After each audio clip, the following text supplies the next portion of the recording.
Hey everyone, hopefully you're having a good day. My name's Andy. My channel is Finding Value. I was looking at the Goring and Rosenzweig article that was written. It says, "The gas crisis is coming to America." And I highlighted some stuff in this. I'll post it on the website for everyone to view and read it themselves with my highlights in it. But I'm going to go over some of the highlights and share what they think, which is very close to what I think. It's very close. It's about as close as I can get. And this isn't about confirmation bias. Someone said something about, oh, this is just confirmation bias. No, it's about finding people who can accurately look at data and come to accurate conclusions. There's a whole bunch of information out there that I completely disagree with because I don't think their conclusions were accurately drawn from the data. So I won't listen to those because I think that they don't understand the data, that their thought process is incorrect. I think these guys have the correct thought process. And even if they're not necessarily accurate in their forecasts, this isn't about nailing the accuracy of the forecast. It's about getting the general trend right. I mean, there's people here that think that we are going to go into a deflation. I don't think so. I mean, this is going to, actually, I'll put it this way. This could be so short that maybe that is right. The inflate or it will put a strain on the debt in the system.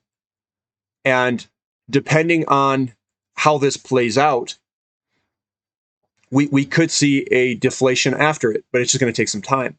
But this is going way higher. Way higher. We are messed up. And I'm going to show you the data of why we're messed up. So let's dive in here. And when they say gas, they're talking about natural gas. So I'm just going to talk about my highlights. So we're going to skip through a lot of stuff. Let me zoom in a little bit more and center this up.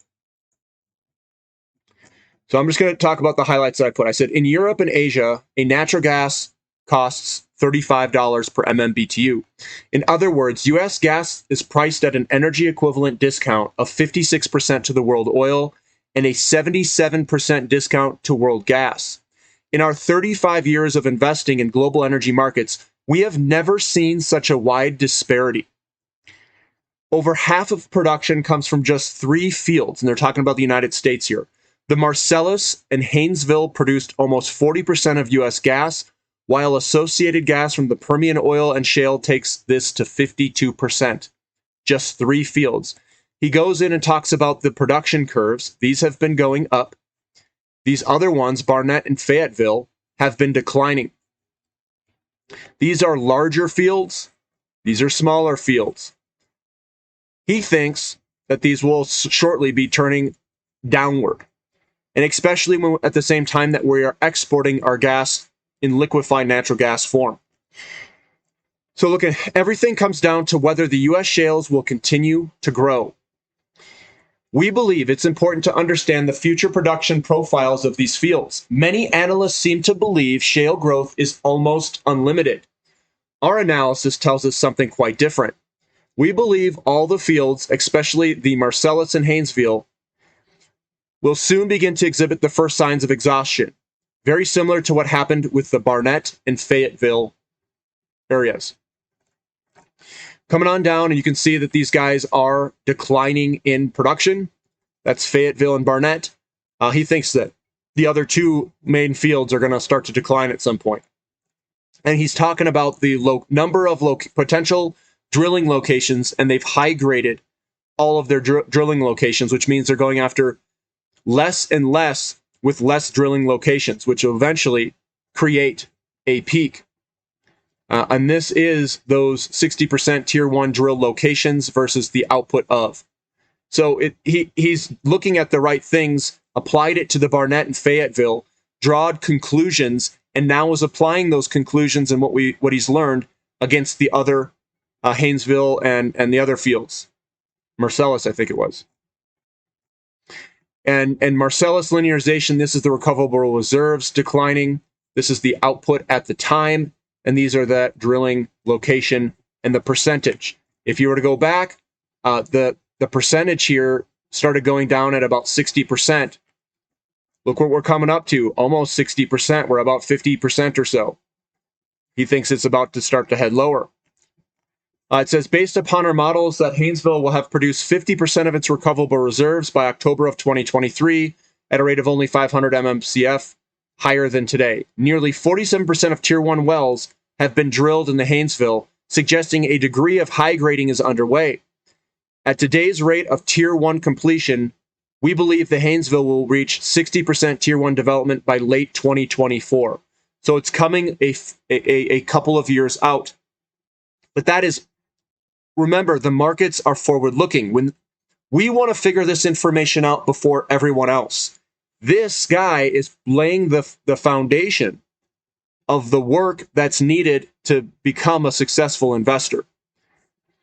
Even if we are off by 20% in our recoverable reserve estimates, which we don't think we are, but the Marcellus and Haynesville peak will only be pushed out by 1 year. So 2024, 2025, he's saying we might be done with our natural gas production growth.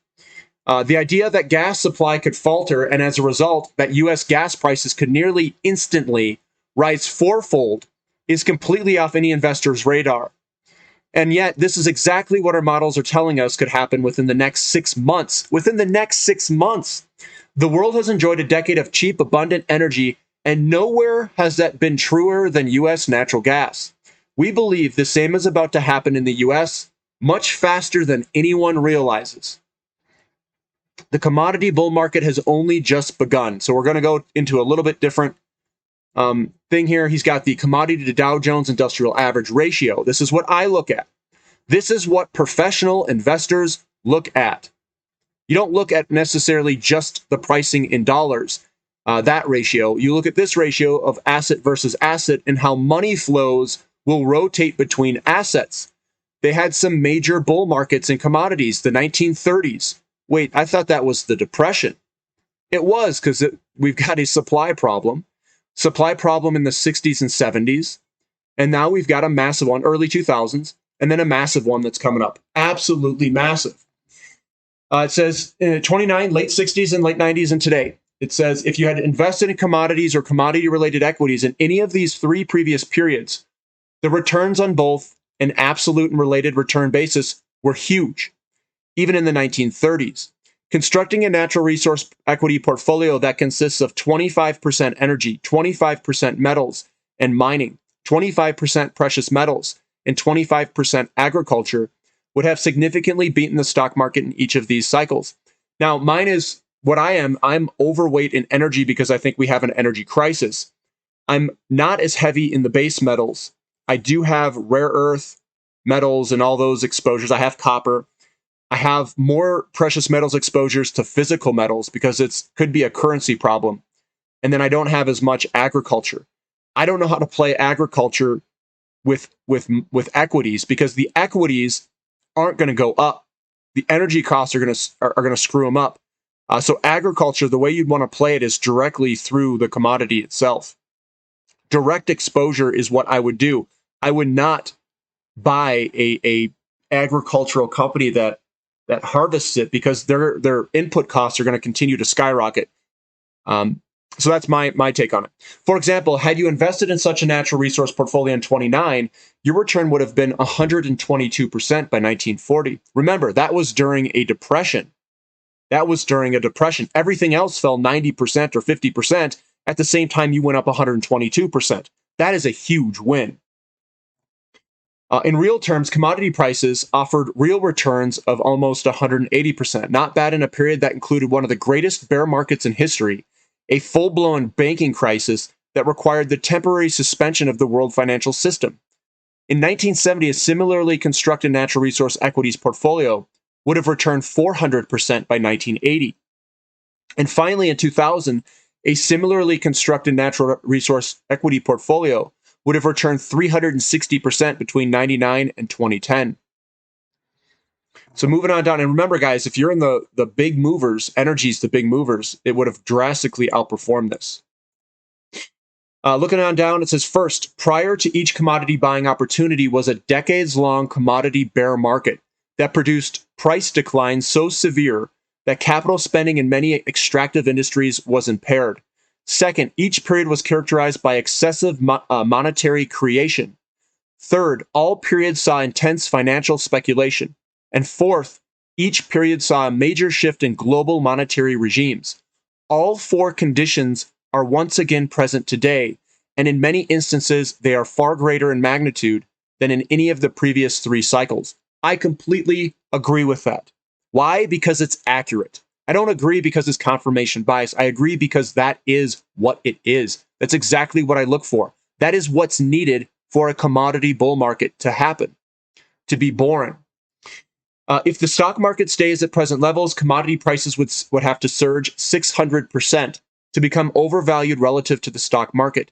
If the stock market falls 50%, commodity prices would still have to rise 250% for our chart to enter radically overvalued territory.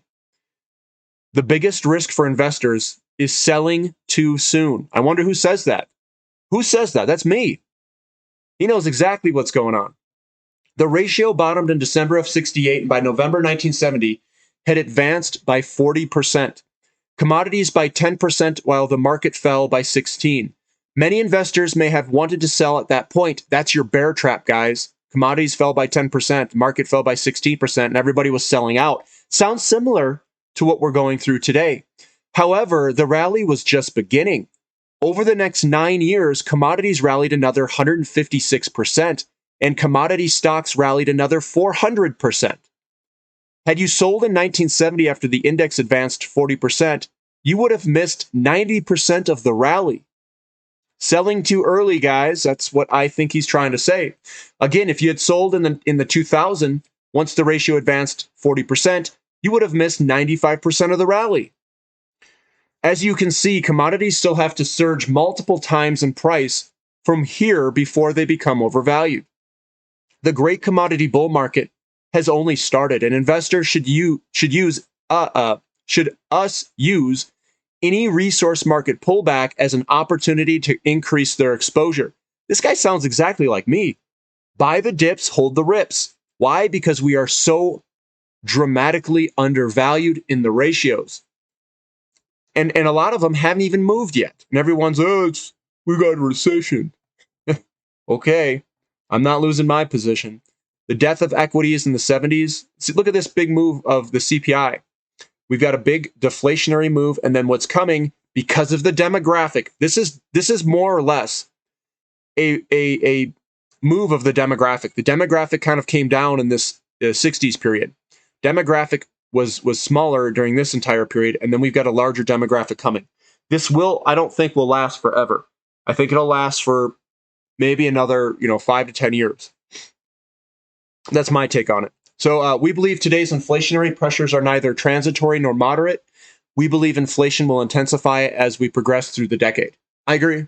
The deflationary trend of the last 40 years is now over. A new inflationary trend is in place and will last longer and carry on, should be further than anyone expects. Huge changes in investment flows are about to take place with large implications. That's your rotation of money that I talk about. Pundits, market analysts, and investors remain in a state of confusion and hope that the trends of the previous cycle will return. Very few market commentators or investors have taken serious steps to protect themselves from the massive trend change that has now taken place. But not at us at Finding Value. Not at us here. We can see the trends. We continue to believe this energy crisis has many years left to run, and profits remain immense for investors establishing positions today. The U.S. natural gas market will be the next energy market to fall into full-blown crisis. We remain wildly bullish on North American natural gas, and we continue to recommend large exposure to natural gas-focused E&P companies. If you guys want, sign up to the website, the Platinum membership, and you can get those exposure to companies that he is talking about. I've got a great list of companies that are natural gas and oil companies. Although the news of these releases has caused oil to pull back by 10 per barrel. He's talking about the Strategic Petroleum Reserve releases. Over the last several weeks, we believe the release does little to change the underlying supply trends, now embedded in global oil markets. It says, in the agricultural section of this letter, we discuss the supply problems and focus on the rapidly intensifying global fertilizer crisis and the impact on 2022-2023 crop yields. The precious metals section of this letter discusses the various underlying trends that signal to us why the next great precious metals bull market is rapidly approaching. However, all of this mine supply, he's talking about base metals here, will be offset by depletion issues now firmly embedded in legacy global copper mine supply. On balance, we believe 2022 will show little in the way of net mine supply growth. Copper inventories have rebounded slightly, but remain near their 2021 historic lows. In our last letter, we wrote that combined copper inventories in the Shanghai, London Metal Exchange, and COMEX, when adjusted for days of consumption, had fallen to levels not seen since 2005, just before copper staged its huge threefold increase in price. So we are at the beginning of this. And what happens is your commodity eats through the inventory. We eat through the inventories, and then the prices explode. That's happened in the real estate market. It's happened in a lot, the nickel market, zinc market. It's happening all over the place. We remain extremely bullish towards copper and believe prices are headed much higher. Investors should maintain significant exposure to copper-related equities. Sounds like my diversified mining companies. Weird, huh? Our biggest short-term problem is that we are now running out of spare oil pumping capacity. In every prior energy shortage, including the dual oil crisis of the 1970s and the rally of the 2008, OPEC maintained ample spare capacity that could quickly be brought online. In past letters, we explained why the second half of 2022 would mark the first time in history that global demand bumped up against total pumping capacity. We agreed that if we are in fact running out of spare capacity, we should see a series of large releases from strategic petroleum reserves. On March 31st, 2022, President Biden announced he would release a record 1 million barrels a day for 6 months from the SPR. Other countries followed suit and agreed to release another 1 million barrels per day for at least 2 months. Historically, SPR releases have been unsuccessful in reducing oil prices and instead are an indication that the physical crude market is exceptionally tight. There we go.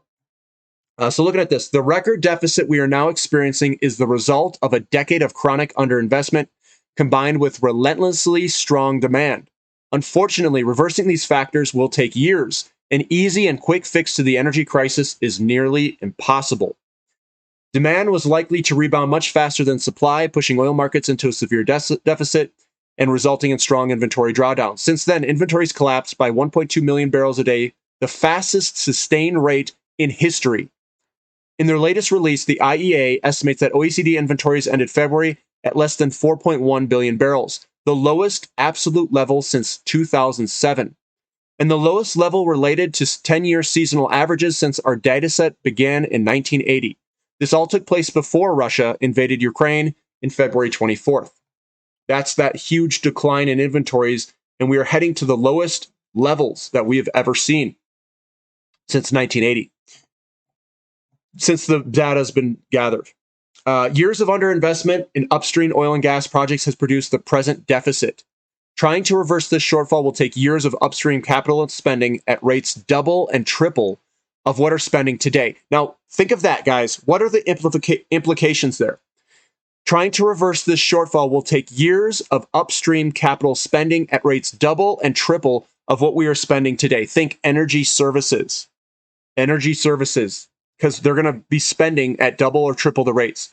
Until we reverse this shortfall in upstream capital spending, we will not fix the underlying problem. Unfortunately, wind and solar are intermittent sources of power that suffer from very poor energy efficiency. Lithium-ion batteries necessary for both buffering intermittent renewables and powering electric vehicles are also extremely energy intensive to mine and manufacture. Our research tells us that neither wind, solar, nor electric vehicles, because of their poor energy efficiency, will live up to their promise of replacing oil and gas. So coming on down, he talked a lot. These are the Duke wells, drilled but uncompleted. We are running out. So our inventory of producing in the wells is going to go down. Our production will go down because we've hit all the easy spots already. It says in the first quarter, we estimate that even after the historic revisions, the IEA continues to underestimate demand by as much as 800,000 barrels a day.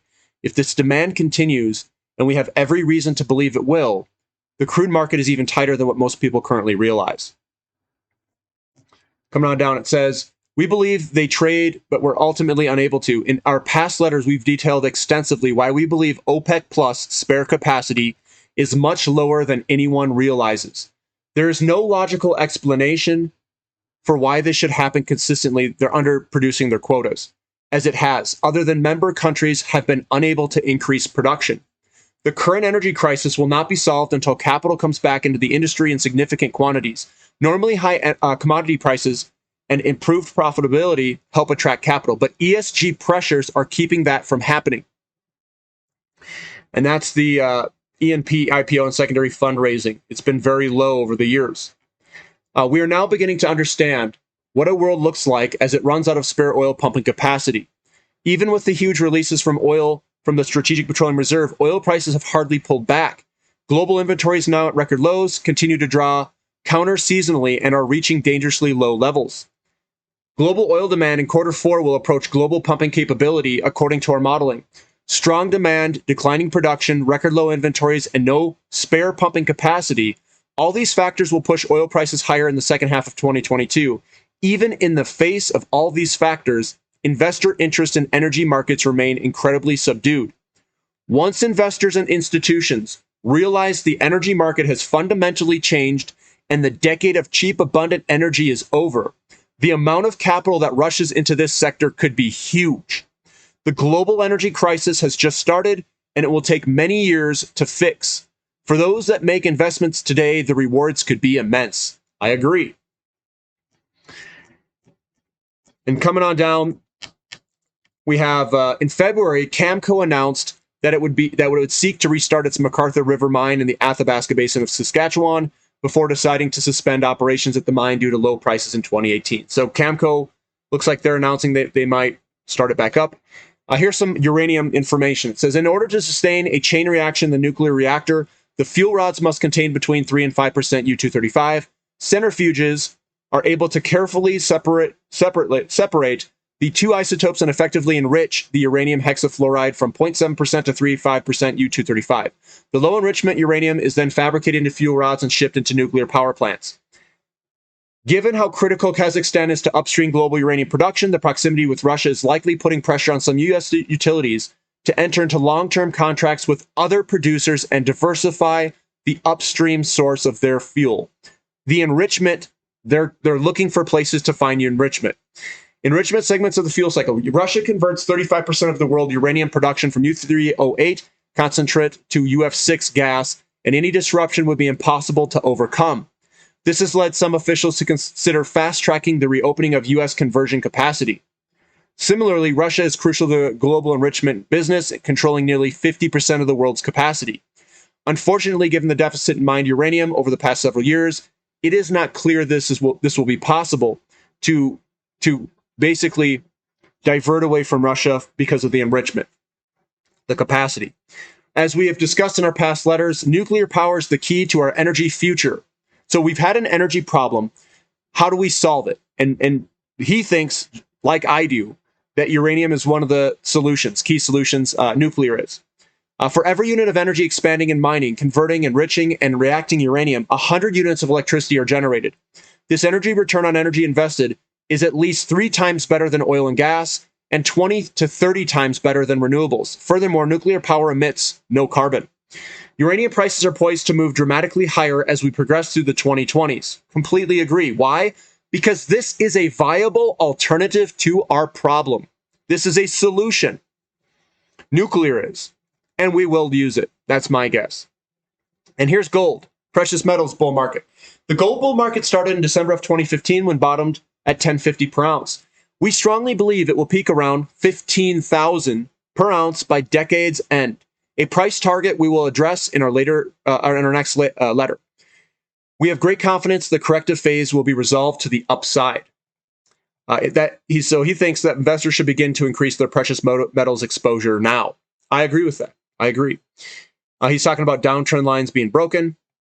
Back then, the Western investor, driven by inflation and currency debasement, drove the 25-fold advance in the gold price. We believe these same inflationary and currency debasement forces will drive the Western investor to become the most important participant in this precious metals bull market.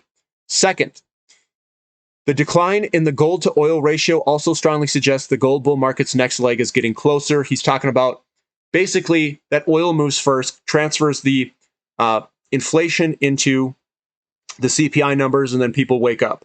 And usually that happens around a 1 to 15 ratio. We're at 1 to 16 right now. Although not always perfect, the positioning of the smart money being long and the dumb money being short often indicates that a tradable market bottom has been put in place. He's talking about precious metals. And that's what we have for today, guys. I went through that because I thought it was important. He just wrote this and released it here recently. So this will be posted on the Finding Value website if you want to read through it with all the highlights. But overall, guys, it's coming. It's coming. The fundamentals are there for a bull market in commodities and the energy market. We just have to be patient for it to come. We are still linked to the overall markets with a deleveraging on the large down days, but we're delinking, we're decoupling, and that could happen at any second, and we could see large upside moves in commodities in general. They've been moving up, but we still have valuations that are far off. We'll call it from it. We are still undervalued. That's the important thing. We are still undervalued, and the overvalued areas are far ahead of us. We have a long runway of valuation ahead of us to appreciate against other assets. So I think the bull market's just started. I completely agree with what this guy is saying, and I think he's looking at the data quite accurately. Everyone else that has conflicting information or conflicting views, a lot of them, I don't see any data behind them. Their viewpoints. They don't have data. They haven't looked at the numbers. They haven't dug into the data and sifted through it and made conclusions from it. The people, even like Doomberg, if you look at Doomberg, he's sifted through the data quite well, and he's really out there now. He thinks like major problems are coming in the energy markets. And I agree. We're a bunch of science geeks. We're math geeks, science geeks that have started looking at data. That's all we do. All we do is look at data. That's how you gather and can draw conclusions, correct conclusions from is from the data. Most everyone else, I don't see any data. They just make up garbage and blah, blah, blah, do some talking. That doesn't do anything for me. I want to see what are we short? Why are we short? What fields make the difference? What are the market balances coming? Where are we at inventory-wise? And everything is setting up for this massive bull market commodities, and the money will have to shift. It's not a question of oh, well, the markets will just go into some recession. I mean, are you guys saying that we're going to be in recession for the next 20 or 30 years? I don't think so. They're going to dump all this money into commodities and try to increase the production of commodities over the next 10, 20 years. And we'll see if it's possible. I don't know if it is. We might be hitting the limits to growth. Maybe that's true. I don't know. We'll find out. I'm not going to make that conclusion, but we'll find out. If you guys like the analysis, give me a thumbs up. Subscribe to the channel. Definitely subscribe to the website, Platinum Membership. You can find out the companies that I'm using in this bull market. And yeah, that's what we have. We'll catch you next time. This is Finding Value.